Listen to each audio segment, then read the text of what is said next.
Olá, seja bem-vindo a mais um Encontro com Nívia Leite. Sou psicóloga coach e minha missão é trazer para você, profissional de treinamento e desenvolvimento, dicas importantes, mas principalmente práticas para o seu dia a dia dentro da sua organização.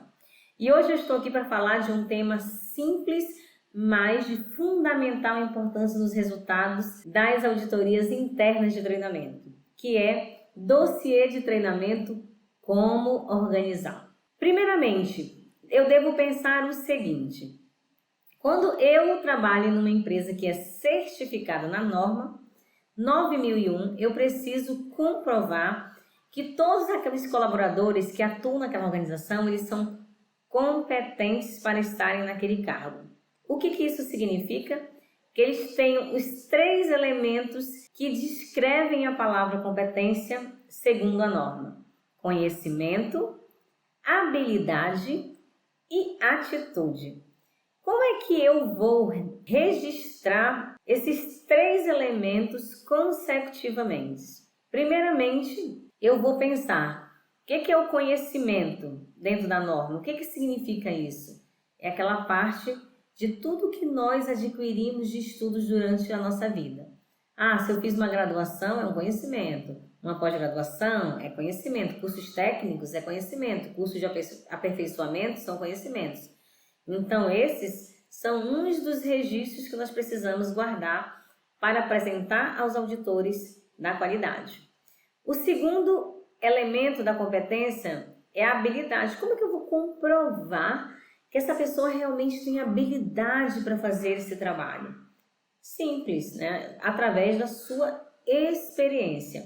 E aonde é que comprova essa experiência? Através do seu currículo de atuação.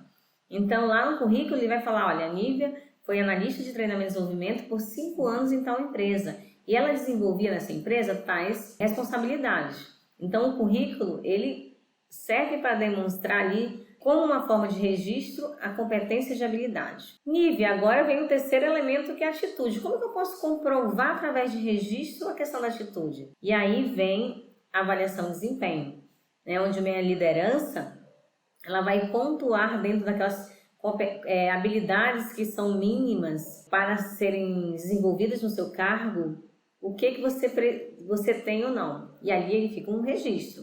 E tudo isso a gente apresenta no momento da auditoria. Por isso que eu sempre falo que o processo de treinamento, ele começa lá no recrutamento e seleção. Quando a gente define competências, técnicas, organizacionais, enfim. E aí ele vai fazendo todo um ciclo. Por isso que essas áreas, elas ficam dentro da área de DHO, dentro de desenvolvimento humano organizacional. Porque elas fazem toda um ciclo, toda uma dinâmica para chegar aos registros de treinamento ou aos dossiês de treinamento, como assim nós chamamos no dia a dia. Então, como é que eu costumo organizar os dossiês de treinamento? Isso vem dando certo nos últimos anos. É claro que, lembra que eu falei que o profissional precisa estar atualizado, buscar umas coisas mais práticas, mais dinâmicas? Isso é fundamental também, mas eu vou falar hoje para aquele profissional que não tem grandes recursos e quer registrar seus dossiês de treinamento, tá? Então, como que eu faço geralmente? Para os treinamentos internos, eu faço a impressão da convocação do treinamento, que eu envio para os colaboradores. Eu pego a lista de presença do instrutor, já que é interno, eu tenho acesso, eu tenho controle a isso. A avaliação de reação também, tudo isso está muito linkado ao procedimento do treinamento. Então, pode ser que, por exemplo, dentro do meu procedimento de treinamento atual, eu digo que eu só vou fazer avaliação de reação para treinamentos acima de 4 horas, tá? Então, isso foi uma determinação minha. Então, cada profissional vai dizer lá como na sua realidade acha melhor. Mas se ele quiser fazer a avaliação de reação para todos os treinamentos que ele executa, não tem problema. Ele pode também. Ele vai definir, né, o que a gente tem que fazer na ISO é exatamente comprovar que a gente faz aquilo da forma que está escrito no procedimento. É simples, né? Então, a gente tem que pensar que esse procedimento ele precisa ser o mais simples possível. Então, eu ponho lá a convocação de treinamento, a lista de presença, avaliação de reação E depois de 3 meses, né, eu sempre coloco de 30 a 90 dias, porque eu posso fazer em 30, eu posso fazer em 60, eu posso fazer em 90 dias. E aí eu ponho a avaliação de eficácia. Eu junto tudo isso e guardo em pastas conforme o público. Por exemplo, então eu tenho pastas de treinamentos obrigatórios, eu tenho pastas de treinamentos de aperfeiçoamento ou desenvolvimento. Então, por que eu fiz essa divisão? Porque geralmente o que os auditores pedem muito são os treinamentos obrigatórios. Então, isso facilita para mim, né, no momento de buscar aquilo, tá? E sempre manter o plano atualizado, porque quando ele me pede uma coisa, eu faço lá no Excel, Ctrl L, busco que dia aconteceu, que mês do ano aconteceu aquele treinamento, já vou na caixinha de treinamento conforme o mês e conforme o ano. E ver se o teu treinamento foi externo. Bom, para treinamentos externos, meu procedimento ele fala que eu só preciso do certificado. Então, uma inovação que eu trouxe, simples, que todas as empresas podem fazer com dinheiro, sem recursos ou não, é o dossiê eletrônico, tá? O que é o dossiê eletrônico? Eu coloco lá todas as competências dos colaboradores e eu coloco os registros de treinamentos externos lá, que são os certificados, tá? E aí ou a 30, ou a 60, ou 90 dias eu aplico a avaliação de eficácia e deixo registrado também no dossiê do treinamento, tá?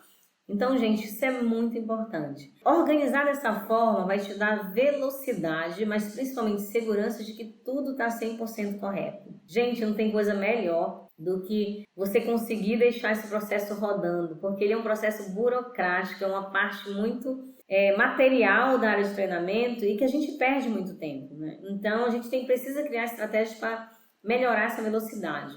Então, por exemplo, agora existem ERPs, né, de treinamento que já dá para você colocar prazos de vencimento de validade de treinamento. Isso é uma coisa legal, né? Então, eu também já estou me adaptando a isso, porque é importante, quanto maior a empresa, mais difícil fica o profissional. E a gente tem que se tornar menos operacional, que eu sempre falo, e mais estratégico.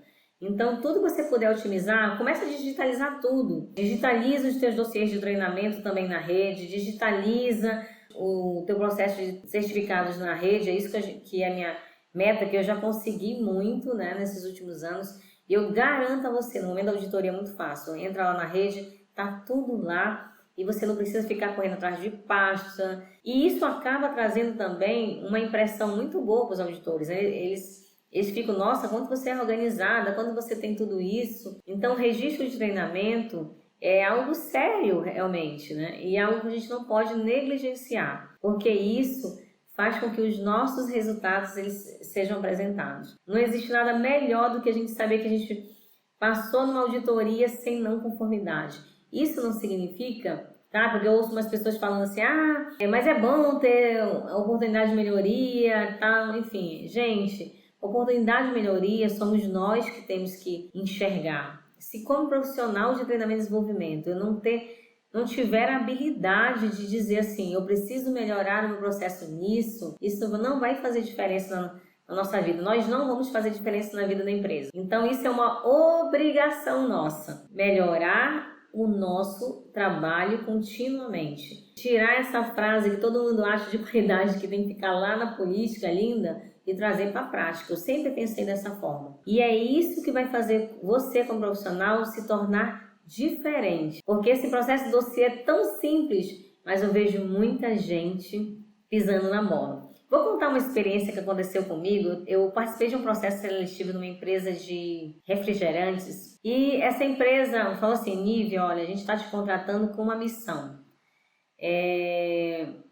Nós passamos por uma auditoria e nossa auditoria nós não fomos aprovados na auditoria porque a analista de treinamento guardava os arquivos no porta-mala do carro. E aí, resumindo a história, nós não tínhamos nada para apresentar para o auditor e ela também, porque ela não tinha se organizado com os arquivos e todos os arquivos estavam no porta-mala do carro e ela falou isso para os auditores no momento da auditoria. E aí, eu falei, meu Deus, eu estou numa jaca, né? O que eu vou fazer, né? Estou entrando nessa empresa agora, estou com esse desafio e eu me recordo que eu tinha exatamente um mês para fazer isso.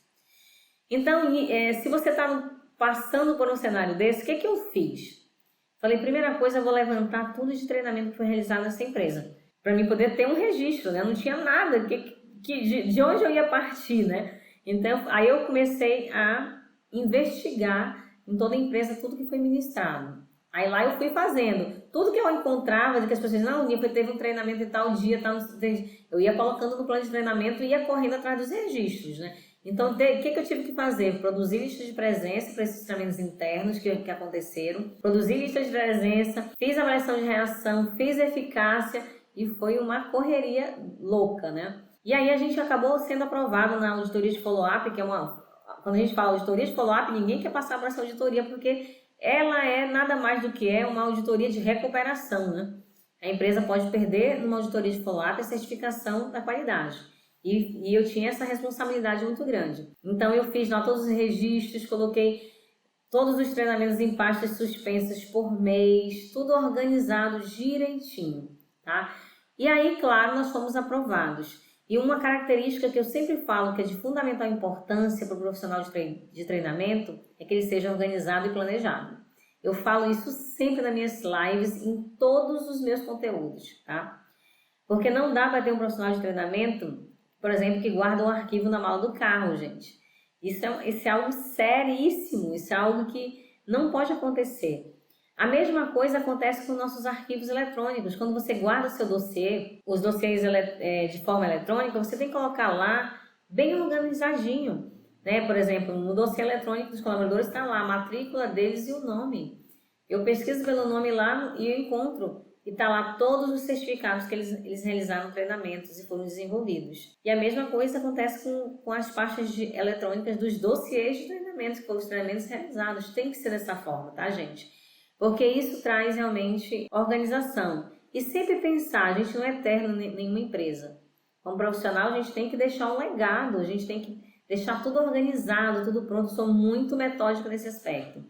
Eu gosto de organização, eu gosto que as pessoas realmente valorizem essas pequenas coisas que eles acham que não fazem diferença, tá? Eu posso dizer, gente, que eu tenho 16 anos de experiência nessa área e eu nunca passei por maus lençóis. Por quê? Porque eu sempre fui planejada e organizada.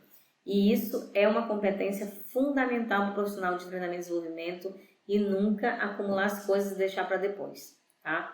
Então, essa é a dica dessa live de hoje, né, de dossiê de treinamento, como organizar. Eu quero que vocês continuem me seguindo nas minhas redes sociais, Nívia Leite, _aprendizagem, tá? Para o Facebook e Instagram, e Nívia Leite no YouTube. Se vocês tiverem dúvidas, vocês podem deixar lá nos comentários que eu tenho todo o carinho de responder. E continuem me acompanhando porque eu vou trazer muito conteúdo prático para que você possa levar para a sua empresa e fazer diferença aonde você estiver. Muito obrigada e até a próxima!